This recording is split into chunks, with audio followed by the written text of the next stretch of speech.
What is up, Drew Bronies? JJ back here with Joey Work, Gary D, as some like to call him. Talk a little baseball, a little DFS, a little betting action. I know the title of the video doesn't really say that it's much betting, but definitely going to get plenty of betting coverage for this lovely Easter slate. Joseph, you seem like a guy that really celebrates Easter. You got the whole shirt on today, which is an Easter-esque shirt. What do you got going on today? Just gonna hang out with the family. No adult Easter egg hunts like Holden. Obviously, Holden was on the video, supposed to be on the show. He has an adult Easter egg hunt, guys. Sorry, he can't make it. We'll see him next week. Happy to be back. I already had my energy drink. It's fucking 12:02. Ready to roll. Love it, love it. And Gary D, I think this is the first time we're doing a show together, which is kind of crazy because I think we've been together here quite some time. But either way, excited. Obviously, Atlanta big for you, so I expect to hear some good things there. But what's going on? What do you got going on today? Well, the people are very lucky that the Braves don't play until the Sunday night game tonight. So we are not going to be discussing my Braves today, but I do have a nice, fresh Atlanta Braves golf hat. It's the City Connect hats. Just came in the mail yesterday. Super excited. Always love a fresh hat. Love it. And I could break out a Yankee hat for our friend Joseph, but I'll stick to saying on brand with Run Pure. And I even broke out the FanDuel shirt today, which is saying a lot because I basically don't wear this shirt anymore. However, here we are, fun little Sunday slate. No Holden, as Joey mentioned. Some may consider that a good thing. Some may consider that a bad thing. Probably most are going to consider it a good thing. But either way, we are where we are. And I guess we can run right down through the slate. So, Gary, what we'll do is we'll talk through each game individually. As we talk through them, you'll fire on some DFS plays you like. Joey will talk on some bets, and then I'll try to add some quality content in between. Key in on try. But with that said, let me just I guess we could just start right with the Philly-Cincinnati game. Gary, I'll start with you. Taijuan Walker seems like in theory he'd be in play.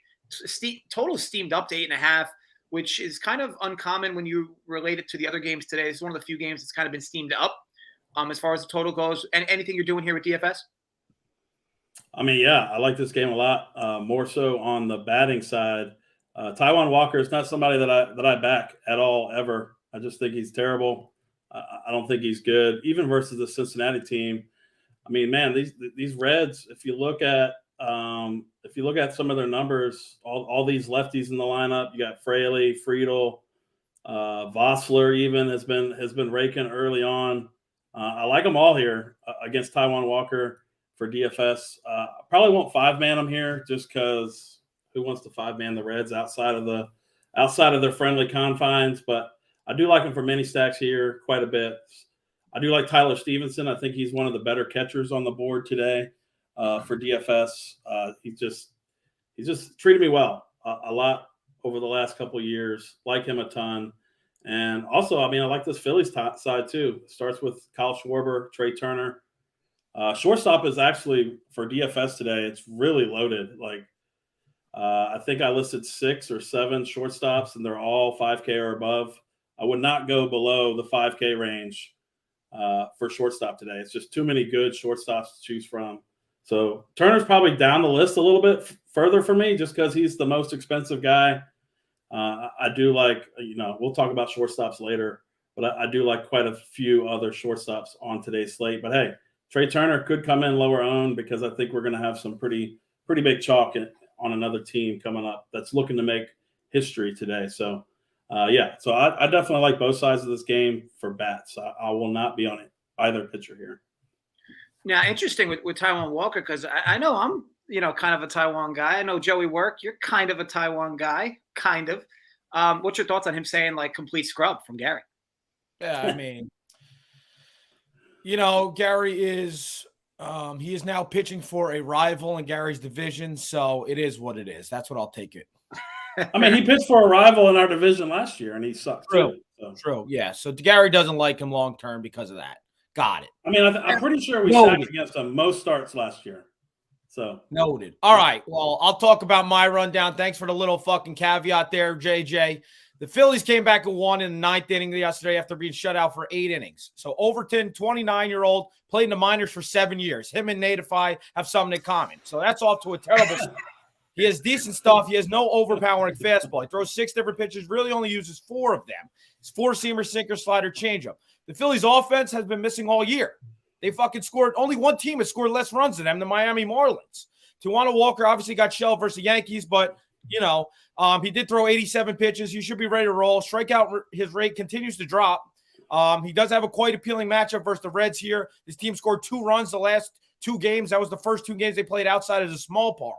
So I do think the Phillies win. And today, not only is it Easter, but they're recognizing their fucking NL championship in Philly today. So I'm not betting them at minus 200 because they can't score. So if this is the game they score, Overton throws a fucking 90-mile-an-hour fastball. So this year, if they can't score today, I don't know what to tell you. I'm taking a wait-and-see approach on this game, but no official play here, but that's what I got. Love the energy. It was almost like as soon as you started talking, it was like you had a microphone in your throat. It was just a lot of passion behind it too.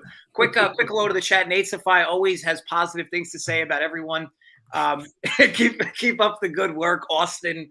What's up, Richie? Jason, always appreciate you. Mike, WV Reezer, Wabbit season, LOL. Matty Ice, Loosh, Nade, more positivity. Marcus, Torin, Brian. Much love, Brittany. Yeah, like the video, folks. Brittany's got it under control. Izzy, Kevin, Gator Nation. Much love all around. So, all right, let's go to the second game here. Detroit, Boston. So I will say this. I did back Detroit first 5 here, minus 112. I do like me some Matthew Boyd. Now, I know that Boston, I think yesterday they found the sticks, right, where they scored like 10 runs or something. But definitely a different matchup here, and I'm by no means a Crawford guy. Granted, sure, I guess in a spot start he could pitch well or okay against a tough, bad Detroit lineup. But I do like the small number here with Detroit first 5. I want to stay away from the Pens. I don't really love the Pens on either team, and I don't want that to be an issue. I do like the advantage we have with Boyd, though, so I did fire on that first 5. You did mention, Gary, that Boyd is going to be a guy you're going to look to target in DFS today. You want to talk a little more on that? Yeah, so I just think his stuff has improved greatly. DC got me on him early in the season, before the season actually, when we were doing some season long drafts. He wasn't getting drafted at all. I just think he's an improved pitcher this year. I like the way his stuff looks here, and I'm not afraid to target this Boston team outside of their friendly confines there in Boston. So I do like Boyd quite a bit today. He's point per dollar, probably one of my favorite pitchers on the slate today. I just think 6,500 against this Boston team outside of Fenway is pretty good. So yeah, I definitely like Boston. I also see on DC's player pool page that he's on some Cutter Crawford here. I can't do it. The dude just looks terrible. I don't think he's that good of a pitcher. Even in this Detroit matchup, man, I wish they had more lefties because I would be all over this Tigers team. I do like Akil Baddoo. It could be an Akil Baddoo double dong game. I wouldn't be shocked. He's leading off. He's 2,000 on DraftKings. Do like that a little bit as a one-off here. Riley Green, Kerry Carpenter, 2 other guys that I like in this lineup. So I'm not going to be on Boston bats here. I'll probably leave Devers in the pool just because the dude's a monster, and he can hit 2 home runs off anybody. But not going to be targeting Boston for stacks. And I'm gonna have some Detroit mini stacks here with those 3: Baddoo, Green, and Carpenter. I gotta figure, and I was asking one question before I get to you, Joey. Cutter Crawford at his price on this slate, with pitching not being so top heavy today, I figure he's gonna see some ownership. What are you thinking, like sub 20%, a little less? I'm seeing 13% on him, and I'm seeing 2% for Matthew Boyd. So I'd rather just pay the extra $700 for Matthew Boyd here. Yeah, definitely makes sense. Joey, thoughts on this game? Yeah, the only thing good about Cutter Crawford is probably his name. This is probably the worst 2 teams in the AL facing off versus each other. The bullpens are terrible. The rotations aren't much better. Obviously, Cutter Crawford got tittied in his first start versus the fucking Pirates, 7 earned in 4 innings, starting off right where he ended last year. He gave up 17 earned runs in his last 3 starts last year in less than 13 innings. His numbers on the road have been terrible in his career. The only upside, he's facing the fucking Tigers, who can't score either. 4th least runs in MLB. On the other side, obviously, Matthew Boyd missed most of the 2022 season. His stat line wasn't bad his last start, but he barely generated any swings and misses. He only threw 76 pitches, meaning probably on somewhat of a pitch count, maybe 90 pitches max. The Red Sox team really hasn't seen much of him, but in his career, he's essentially only had 1 year under 4 ERA. So do we trust this man to revert back to that one season in 2021? I'm not exactly trusting it yet. I know he's a lefty, but he doesn't have an overpowering fastball. Historically, the Red Sox have been good versus lefties, so I can't trust my money putting behind Cutter Crawford, that's for sure. But I trust the Red Sox offense over the Tigers. Lean is with the over here, but I'm going to stay away. Fair enough. All right, so we can move on to the next game. But before we do, Nate saying Cutter's better than Boyd. I mean, woof. Hey, we got a lunch bet today on that, by the way. I got a lunch bet with him that Boyd's going to outscore Cutter straight up on it might happen in a one-game sample, sure, but this is a blazing take. It's like a way out of left field. All right, so next game up, Drew Rasmussen and the Rays against Oakland. Oakland seems to be picking up, right where they left off last season. They can't hit. They have below-average pitching. Their pen is woof. And the Rays, of course, draw them here. Line feels a little thick, all things considered. But, I mean, I get it. The Rays have kind of stomped this team regardless. And Rasmussen, now, this is a guy that typically doesn't pitch. He's like a glorified bullpen guy in certain aspects. He typically doesn't go more than 80 pitches in games, 85 pitches, I guess. Last start out, pitched pretty well against Washington. Now he's priced even higher. I'll be honest, I just don't think he's an $8,300 guy. I don't care the slate, but he's probably going to see decent ownership today. Gary, what are you doing with Rasmussen? I mean, I like him quite a bit here. Yeah, the leash is a bit concerning here. But, man, this Oakland team is just really, really bad. I'm going to be targeting pitchers against them every start. I mean, he was very efficient in his first start. Like you said, I think he gets up to 85, 90 pitches here if Kevin Cash will let him go that long. That is the issue, right? That we're all hoping he doesn't give him the quick pull here, but definitely like him here. This Oakland pitcher, Caprillion, is just really bad. Their bullpen's trash. And the Rays are going for history today, right? I think if they win by 4+ runs today, that's the most ever to start the season, I think, is what I seen earlier today. And I think they get the job done here. The Rays are obvious going to be they're probably going to be the highest owned stack on the slate, but I think for good reason. I think you can get a little bit different going down to these bottom of the order guys. I'm not seeing a lot of ownership actually on Luke Raley. I like him quite a bit here at 2,500. So definitely like him. Wander Franco is probably going to be one of the higher owned shortstops on the slate for good reason. The dude is just a complete stud here. So I have a ton of interest here in the Rays, and they're one of my 4 primary stacks on today's slate. Yeah, and I think you typically see with games like this, right? And this is probably somewhat what's driving his ownership a little down. Would have seen like 22, 23%-ish. People don't like to play bats with the same pitcher, right? Because you basically need a nuke spot to get there in a tournament.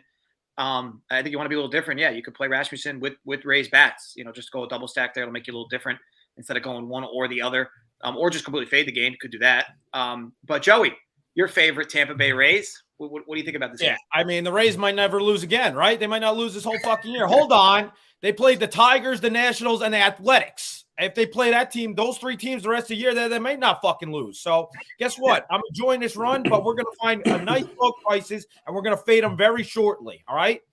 So Oakland, obviously, bottom feeder, throwing out James Caprillion. He could be their ace, but that ain't saying much. His first start, his fastball was down about 2 miles an hour. So he's throwing 90-mile-an-hour fastballs. I mean, it's going to be a long fucking year, especially versus Rays team. Scored the most runs in baseball. But Rasmussen for the Rays, he's quietly pitched good. This is his 3rd season with the team. Last year, he had 28 starts last year. So they did transition him to a starter last year. ERA under 3. He threw 6 shutout innings, obviously, in his first start versus Washington this year. He likely won't pitch long. As you mentioned, he only threw 66 pitches in that start. And both these bullpens have been terrible. Even the Tampa Bay I have ranked as the 3rd worst. Oakland as the 4th worst in baseball thus far. If you want to take a chance, it's on the plus $300 dog, plus $3 dog in Oakland, but I'm staying away. Tampa Bay is going to lose sooner than later. So if you want to close your eyes, take a chance, I'm not against it, but I'm staying away. the good thing we always get with Joey is just rational, common sense. No bias, no biases going in. Hey, man, I told you last year and the year before that the Rays have been fucking overrated. They're going to lose in the playoffs. What happened? What happened? But that's what makes you Joseph work. So don't change. All right. So speaking of you, we'll kick it right back to you. Orioles and Yankees. Rumor has it that you're a bit of a Yankee fan. So, and I think you like something here, right? Your boy Nasty Nestor. What are we doing here? Yeah. So my official play will be first 5 under 4 here. Nestor's on the hill versus Tyler Wells. Obviously, Wells was in long relief in the first game of the season. Kyle Bradish start. He got hurt in the second inning. Then he went on to pitch 5 strong innings, allowing 0 hits. He only threw 47 pitches, so he'll likely be on a pitch count not to exceed maybe 65. And in 2022 versus the Yankees, he pitched 19 innings, only allowed 9 earned runs. He is a fastball cutter, changeup guy, trying to work in his curveball more this year. His advanced numbers have been pretty good in his career as well.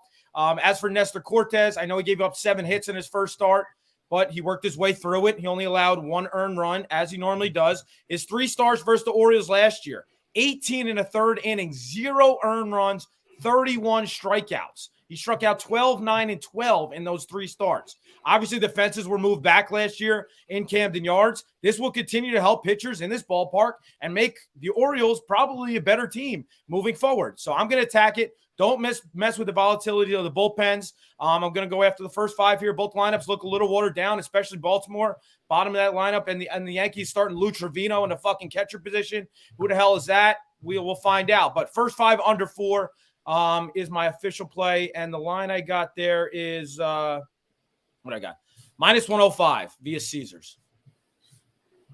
Absolutely love it, Gary. Nestor Cortez looking like the second highest owned pitcher on the slate today. What are you doing with him, and what are you doing when he bats in this game? Man, I wanted to be under on him today, but man, Joey just laid out some stats from last year that, man, how can I be under against this guy, against this team specifically, who he has absolutely dominated.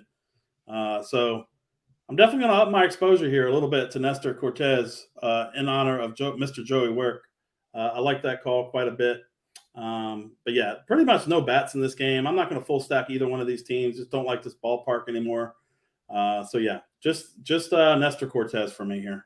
All right, I'm going to trust this guy Smokey in the fucking chat. Rays locked. They're minus 300, bro. It's the heaviest favorite on the board. Good call, dude. Good call. Yeah, way to get different.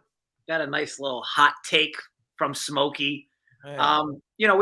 Just to be clear, Joseph, we don't need to dart at the chat anytime somebody says anything a little outlandish. I mean, don't get me wrong. Feel free to do it at your own peril. But I mean, poor Smokey's just saying, "Hey, I want to bet the Rays," and you just kind of lost your shit about it. I respect it. I mean, like chalk donkey. That's I got nothing else. I'm sorry. No need to apologize. It's 2023. Nobody apologizes for anything. All right, so it is next game up. Pirates and White Sox. I might butcher this dude's name, but we'll just keep it to Oviedo. And then Michael Kopech. Line's near, or it did open near pick 'em. Now the White Sox, I think, are decent dogs. I don't have the exact line in front of me, right? Small dogs. Joey, you might know. Are the White Sox now small dogs in this game? No. White Sox? No. White Sox 140. It's supposed to be minus 114. I got. You're right. What? Yeah. Pitt's minus 130. Now the cool kids would refer to this as maybe reverse line movement. I could give a shit, but the line is what it is. A lot of over money coming in here for a game that's going to be relatively cold in a pitcher's park. Gary, DFS wise, what are we doing with this game? It's obviously got a decent total, but does it scare you a bit with all this steam coming into the game? Somebody might know something we don't. Man, I don't like either pitcher here. Like Michael Kopech is he like one of the biggest busts in recent draft history? Probably. Can we call him that yet? Can we call him that yet? I mean, the dude just keeps getting smoked. I like both offenses here. I know it's pitcher's park. I know it's chilly, but it's chilly everywhere today. So I'm not really too concerned about the temperature outside.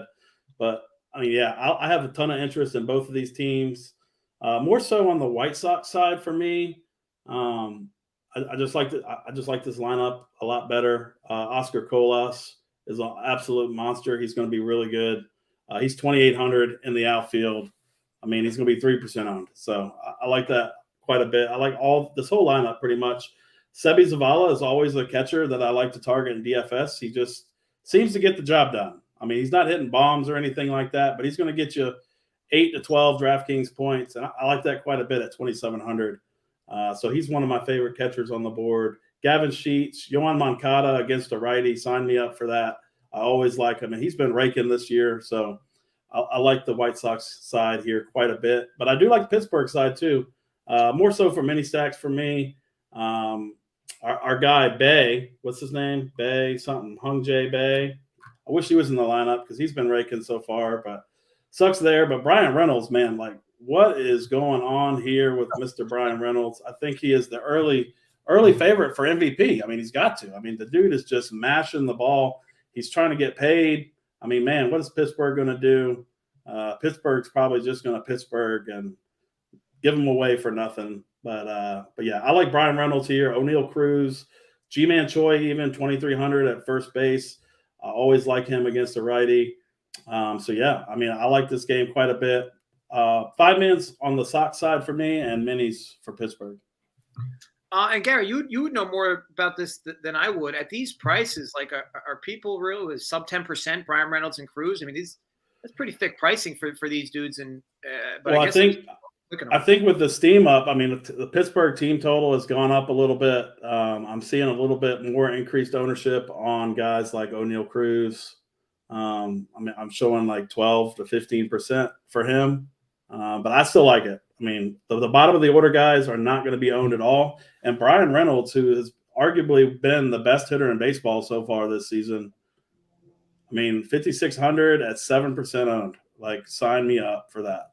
I think, Joe, I'll kick this to you as far as your thoughts on this game in general. But I mean, is it time to randomly drug test Brian Reynolds? Maybe. I think the guy wants to get paid. You know, I think he feels a little disrespected in the offseason. They didn't trade him anywhere, and you know, he's just raking. He's got 4 home runs already. Good for him. You know. But so I actually do like both these starters if they could put it all together. They both throw gas. Obviously, Kopech over 100 and Oviedo almost hitting 100. They both throw the exact same 4-pitch mix with a fastball, slider, curveball, changeup. The problem with them is both of them is keep it in the zone. Obviously, Oviedo pitched much better than his numbers suggest in his first start. He allowed 3 homers in the first inning, but then he settled down to pitch 4 to only allow 4 total in, I think, 5 innings, maybe 4 innings. So he only allowed 1 more earned run in the next 3 innings. As for Kopech, he had a pretty good spring too, but it obviously didn't translate to that first start, allowing 7 earned runs versus the Giants, 5 homers. I'm going to stay away from this game, but if you watch this series at all, there've been runs galore, and both these bullpens are ass, especially the White Sox. The White Sox bullpen, I have them ranked as the worst bullpen in baseball thus far. So I think both these starters can have a rebound start here. So the lean would be first 5 under, but that's a lot to ask, so I'm going to just stay away. That has been scary. This was a bet I was going to make, kind of in agreement with you, but there's been like 100 runs in this series. So it's like, you know, you're just kind of hoping the bats randomly go silent in this game. So yeah, ultimately I stayed away as well. Let's move on to the next game. Joey, I know you got to play in this one. Guardians, Mariners. Look, I like George Kirby just as much as the next guy, but Joey really lubes up to Mr. Kirby. What do we like here, Joey? I mean, George Kirby versus fucking Zach Plesac. What side are you going to take? Obviously, Kirby had a really good rookie year thus far. And if the Mariners want to compete in this division even farther, they need this guy to produce. So he throws 6 pitches, actually uses all fucking 6 pitches. Fastball sitting in the mid-90s. He introduced a shit ton of ground balls on a sinker last season. He does get a pesky Guardians team that doesn't strike out much last year. They're in the top half of strikeouts this year. They barely hit for any power this year so far. Under end of the table is Mr. Fade, Zach Plesac. He sucks. He eats innings, normally does it in a bad way. He gave up 6 earned runs to the Athletics in his first start in 1 inning. Let's say that again. 6 earned runs in 1 inning to Athletics. His advanced number has been terrible the last couple of years. He throws 92-mile-an-hour fastball, relies on swings outside the zone. If the Mariners are patient, fingers fucking crossed, they should have runners on a lot in this game to start. So 2 of the better arms in the bullpen have pitched on back-to-back days, so I'm going to stay away from the bullpen. Seawold and Murphy. Both pitched on back-to-back days, so I'm going to keep this first 5, taking the better starter by a mile, arguably the better offense in the Mariners. First 5 -0.5 via BetMGM plus 100 on the Mariners. Like it. And Gary Kirby looking like he's going to see some really low ownership today. Any thoughts on making him as a leverage play in any regard? Nah, I just can't do it. I mean, I get Joey's points there, but man, this Cleveland team is just pesky enough. I like Boyd better straight up today. I mean, I'm a Boyd guy today. He's my guy. I'm gonna ride him. I'm sorry. Go ahead. I shouldn't be doing that. But if you want to look at the bottom 3 of Cleveland's lineup, we got Will Brennan, Miles Straw, and some Gallagher guy. Who the fuck is that? Yeah, I mean, yeah, I get it. I mean, I definitely get it. I just like other pitchers more today. That's what it boils down to for me. But I can get on board with Joey's bet. I do like the reasoning. I like everything he mentioned there. And I do like Seattle quite a bit today for mini stacks, mostly mini stacks. So I'm not going to 5-man him here, but Julio Rodriguez, Eugenio Suarez, Ty France, Teoscar Hernandez, Cal Raleigh is somebody that I always like to play at catcher. So I'm going to stay away from the Colton Wongs and the Jake P. Crawfords and the AJ Pollocks of the world, and even the Jared Kelenics of the world. His spring training success has not carried over so far. So yeah, I do like Seattle offense quite a bit here, and I will be hopping on board Joey's bet with him today. I always like, when people like this take a stand. Plesac will be optimal today. I mean, you could have 9. You could have 9 games get rained out today, and Plesac be the only one that's still like he still wouldn't be in the optimal. You'd probably be better off taking a 0 from one of the guys that got rained out than playing Plesac. Can I get a lunch bet with Benny Boone, please? Can I get a lunch bet? That he'll be optimal. I mean, I'll tell you, if I'm making a line like him to be optimal, that's got to be like 20-1, right? 30-1 that he'd be optimal today. I mean, the dude has 0 strikeout upside, like 0. Yeah, I'd rather that comment than say, "Hey, I'm betting the Rays -4,000." That's what I mean. Like I respect it. Coming out here, and now granted, this is going to be a weekly thing that this guy says something like this every week, and then is wrong every week, and then one week in the middle of August is right about one of these and goes, "Guys, I fucking told you so." Yeah, we're not gonna respect that either. But keep up the good work. We enjoy hot takes. You have any hot takes? Throw them in the chat. They'll definitely get my attention. So don't be shy. Don't be shy. The comments are a safe place. You saw how we just handled our friend Benny Boom. All right, so let's move on to the next game. Mets, Marlins, Carrasco, and Braxton Garrett. This total has seen some slight steam up. Now, I felt yesterday on the bet show yesterday, I gave out Mets under 7.5. That was a bit of a sweat late for no reason. But, yeah, it did happen to come through. This game's a little different, though. I definitely don't like the total nearly as much as I did yesterday. Under 2 pitches, a lot more vulnerable. And there was a lot of hard contact yesterday, a lot more than I would have liked with a bet that you make in under on. So easy pass for me. Mets have looked okay to start the year. I don't think they've looked great. Pete Alonso looks phenomenal, though. He lost some weight and just continues to do what he does. Gary, DFS-wise, what are we doing here? It's all about the Mets here for me. I like the Mets here quite a bit at home against, this guy, Braxton Garrett, who, I don't think he's good. I don't think he's going to be good. Not very earth-shattering analysis there, but, man, Pete Alonso looks dialed into the plate right now. So, yeah, I'm full stacking on the Mets. I have four teams that I'm going to be 5-manning today. The Mets are definitely going to be one of them here. All up and down the lineup. I like them all here. So, yeah, maybe not Tim LeCastro, 2000. That guy, I don't know. Maybe as a filler, but definitely not my favorite. And I wish I could trust Miami here, their offense, but, man, they just stink. Carrasco is a guy that I always try to, stack against. 8,500, definitely not going to play him today at that price tag like others more here. But, yeah, so I'm pretty much going to be all in on the Mets today. They're one of my favorite stacks on the slate. And I'm looking here. Carrasco sub 20% ownership seems kind of crazy. Seems pretty crazy, just to be quick, crazy high. I know that he's got better home road splits, at least he's had for the last few seasons. Joey, anything you like in this game bet-wise? I'm going to stay away. I do think Carrasco has a nice bounce back here. As I mentioned earlier, Miami has scored the least amount of runs in baseball. On the other end, Braxton Garrett, lefty doesn't throw really hard. The Mets should be able to score, but I definitely lean under. The Mets have been hit or miss on scoring. Really, the bottom of the lineup. I know Francisco Alvarez finally back up here, so I think this might be his first start this year. But Escobar, I think Escobar is like 2 for 3. I know he had a home run yesterday, but he's like 3 for 30 this year. Tim LaCastro starting in the bottom lineup. Those guys are basically automatic outs. I guess I'm with Gary though. If you're going to take a side, it would definitely be the Mets. Maybe if you want to take them on the first 5 to lower the juice, I'm not totally against it. It is a full stay away from me. And yeah, that's what I'm saying. I kind of lost a lot of respect for Pete Alonso when he was deadlifting in between his home run derby sets. Not a fan of that by any means, but keep up the good work, Pete. All right, so next game, Brewers Cardinals. Interesting about this series in general is despite what appears to be a decent amount of under money coming in these games, this entire series has been steamed up on the total for every game. It's hard to even figure out exacts. I did like the first pitcher matchup for an over. The second one didn't even make sense how the total was the same. Similar thing here. We're back up to a total of 9 again. With 2, Peralta's a good arm. Woodford obviously leaves a lot to be desired. But Gary, DFS wise, I'd figure from a stack perspective, we're probably going to see some ownership on some bats here, especially on maybe the Brewers side of the house. What are you doing here?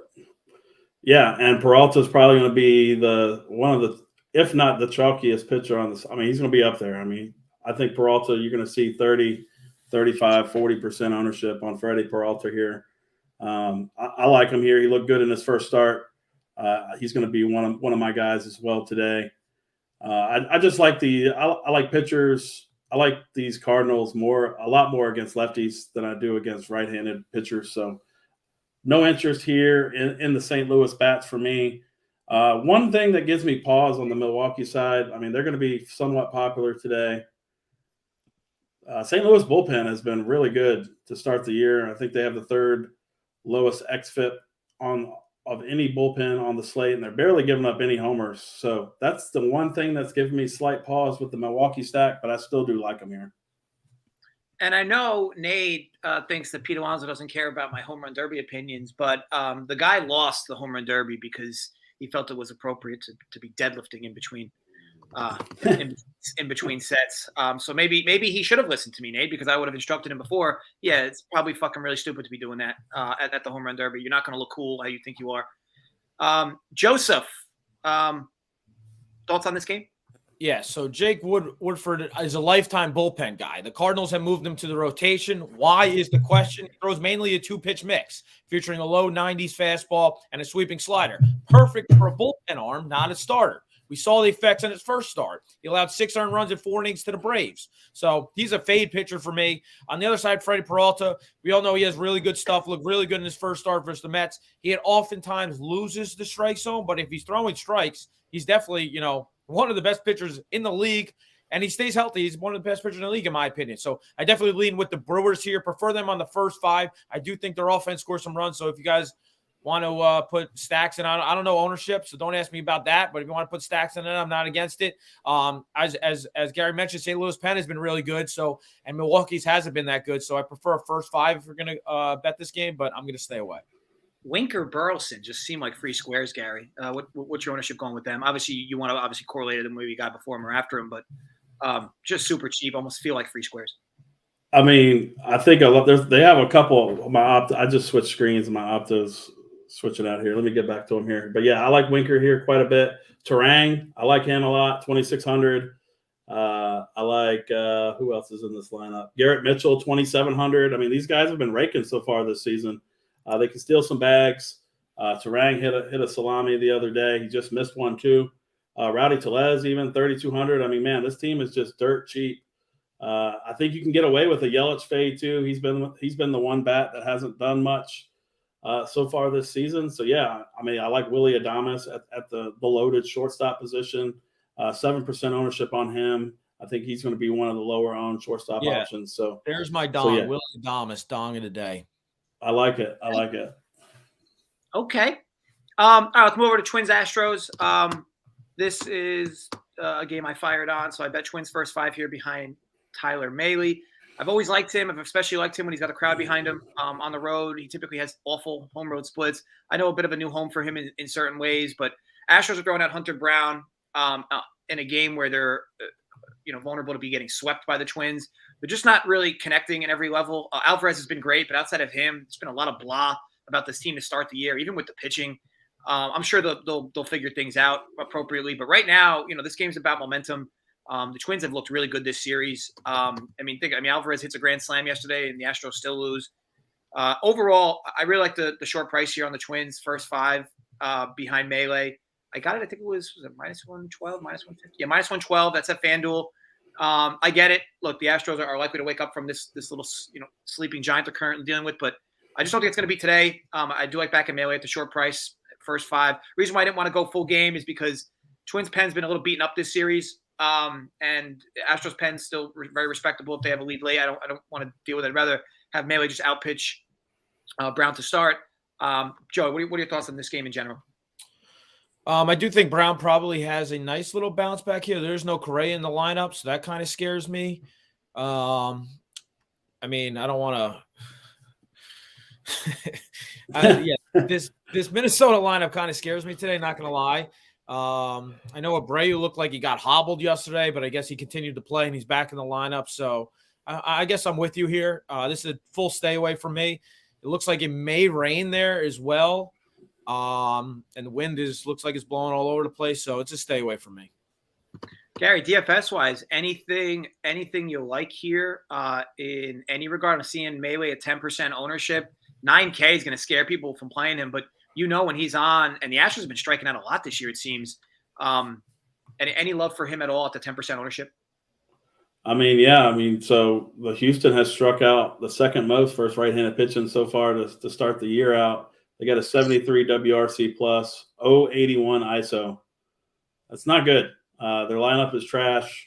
I don't hate it, but man, I just can't pay that 9K price tag. I get it. Plus the weather, you factor in the weather here. I had Hunter Brown written up on the playbook today. I think I'm going to come off here just for weather reasons alone. I just don't see a need. I definitely lean the under in this game. But fair enough. For DFS, I'll probably have nothing. Fair enough. I'll say so. River Rat brings up this stat. I'll be honest. How does one even find this stat? It's like I don't want to say this stat is completely irrelevant, but you want to talk about dumpster diving for a stat. That's out there. But all right, yeah. I can't argue it. I guess maybe magically the Astros, after losing 2 games in a series, maybe they take amphetamines or something. I don't know. Maybe they're just more prepared for Game 3.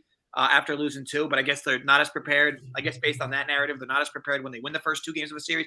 Either way, I don't know. But I always appreciate interesting stats for sure. Cubs Rangers. I think this is the last game on the slate, Gary. Right? Yep. Cubs. Yeah, it is. Cubs Rangers. Joe, you got anything here? No. What? Gary, DFS wise, what are we doing with this one? This is another game that I'm not thrilled with for offense. I like Dansby maybe a little bit on the Cubs side. He's been hot to start the year.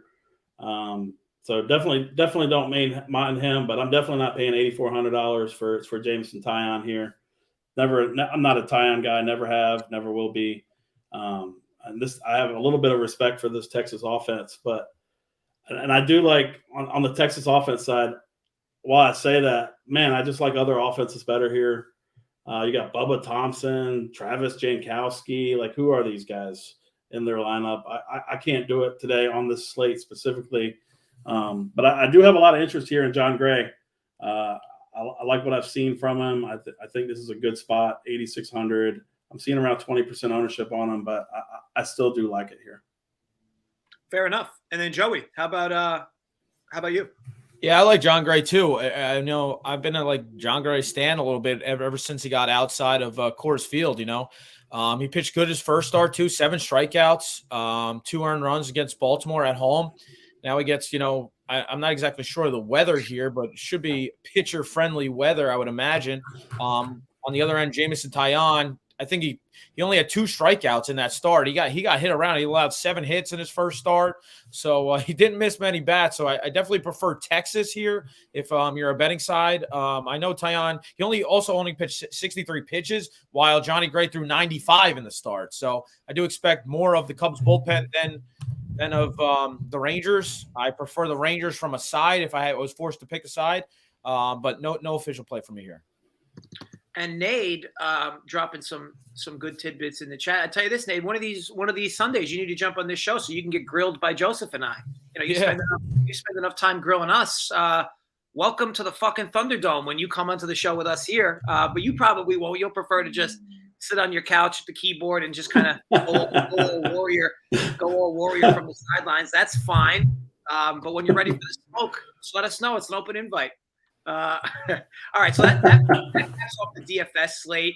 We're going to still talk on a few bets that Joey made. And Gary, real quick for DFS-wise, obviously the slates get broken up. Coors is the big game in the later slates for anybody that's going to be dealing with it. Is there anything that really pokes out to you about the afternoon slate or base slate, aside from obviously maybe stacking Coors, or is there a pitcher maybe you'd be overweight on? It looks like it'll be a 4-gamer, 1, 2, 3, like a 4-gamer, or for the people that can Yeah, I haven't really looked. I think it's a 3-game afternoon slate starting at 4. Let me look at the pitchers here real quick. Detmer's definitely in on Detmer's. I love me some Detmer's this year. So definitely going to be playing some of him. And the rest is just like point and click and hope and pray, because the pitching options for that slate are not good outside of Detmer's. Detmer's is probably going to be like 80+% owned, but I'm just going to eat it there. Gary's basically saying enjoy the early slate, and then for the later slate, just be with your family. Don't even look at your phone. Not even worth it. Until the Braves game at 7. Yeah, maybe start to build NASCAR lineups for the late race at that time. Or most people will probably be watching the Masters anyway. So yeah, not saying dodge the slate entirely, but it is a little finicky for sure. So just for these last, obviously, 10-15 minutes, we'll talk on a few bets Joey and I made, and then any DFS questions you have in relative Gary will easily poke them out and answer. But Joey, there's another game you like, I believe, at 4:00 between the Blue Jays and the Angels. And it does kind of pay me because I got spotted a 4 spot with the Jays yesterday and still lost. What do you like here in this one? So I'm going to Blue Jays Angels here. Obviously, Kikuchi. So he pitched 5 innings in his first start, right? How many starts last year do you think he pitched 5 innings? I'll answer my own question. 20 starts last year. He pitched more than 5 innings 4 times.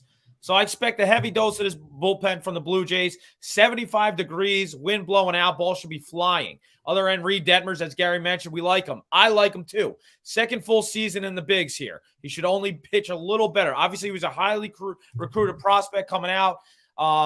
He had under a 4 ERA in his first season last year. A little less than a strikeout per inning. He pitched good in his first start, striking out 7. He did struggle with a little bit of his command. If he locks down his command, this guy could turn the corner for this whole Angels team. He pitched against Toronto last year, 1 time, 5 scoreless inning, only 4 hits. The Angels should have won both games of the series. They lost the first game, a late 3-run homer by Bo Bichette. Past that mishap, this Angels bullpen has been used the 5th least in baseball. So when they've been called upon, they've been really good. So I'm taking the Angels to close out the series here on a high note.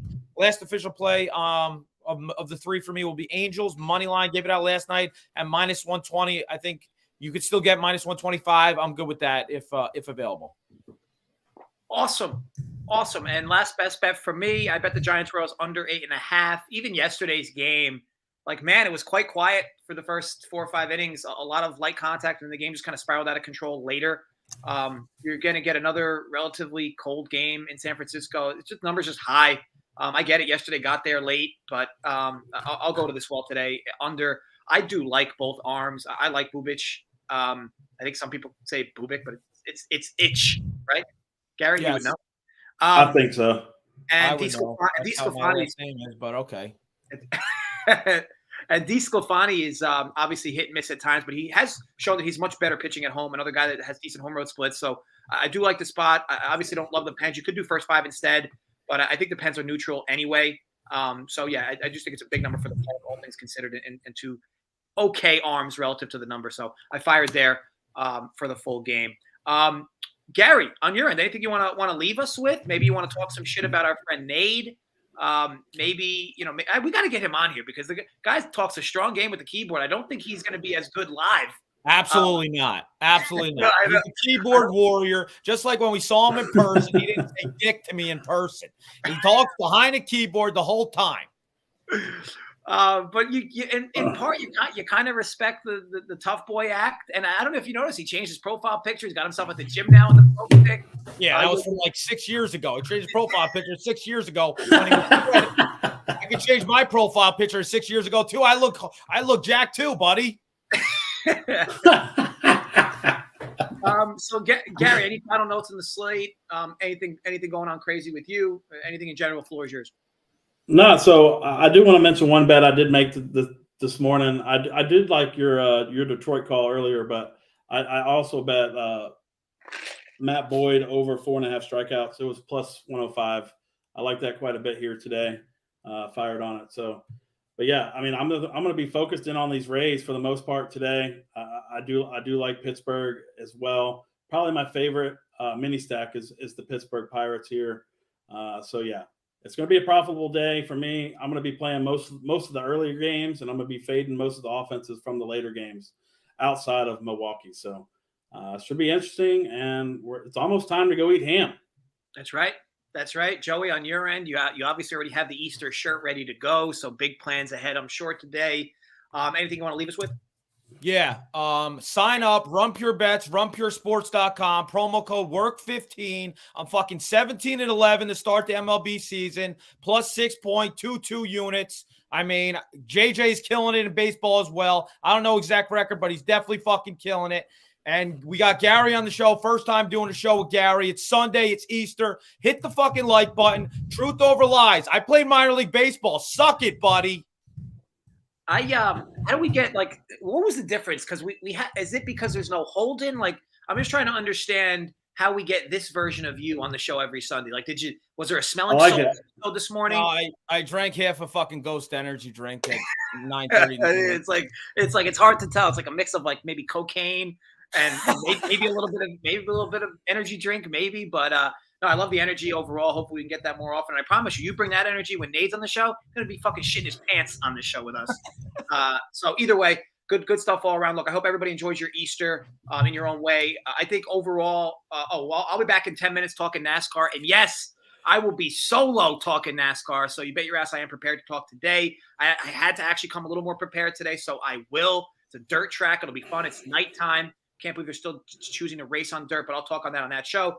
But with all that said, gamble responsibly, stay safe, run pure, everybody. Enjoy your Easter.